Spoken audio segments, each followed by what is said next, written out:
টাকা আদায়ের দৃশ্য। মসজিদে অনুদানের অজুহাতে প্রত্যেক সেবাগৃহীতাদের থেকে সমিতির সাথে যোগসাজশে প্রতি দলিলে হাজার হাজার টাকা চলছে ঘুষ লেনদেন।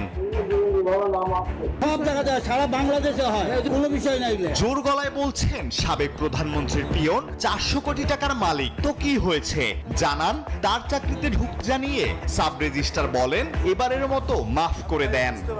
আমার ম্যাক্সিমাম বন্ধুরা এখন সিনিয়র স্টাফ রিপোর্টার, অনেকেই সহকারী এডিটর হয়ে গেছে। অনেক ভাই ও বুঝতে পারে নাই, ওর মাফ করে দেন।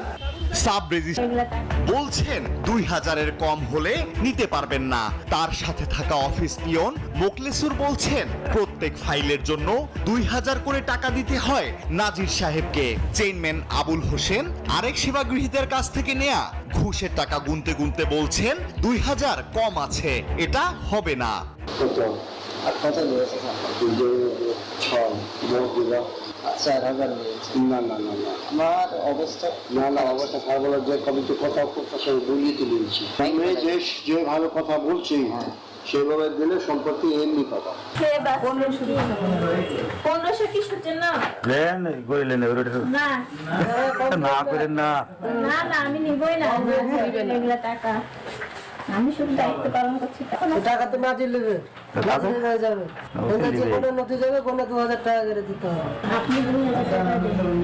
তবে এত অভিযোগের পরেও বহাল তবিয়তে এসব কর্মকর্তারা বছরের পর বছর প্রকাশ্য ঘুষ লেনদেন করেও কিভাবে পার পেয়ে যাচ্ছেন অভিযুক্তরা, দেখতে চোখ রাখুন তৃতীয় পর্বে।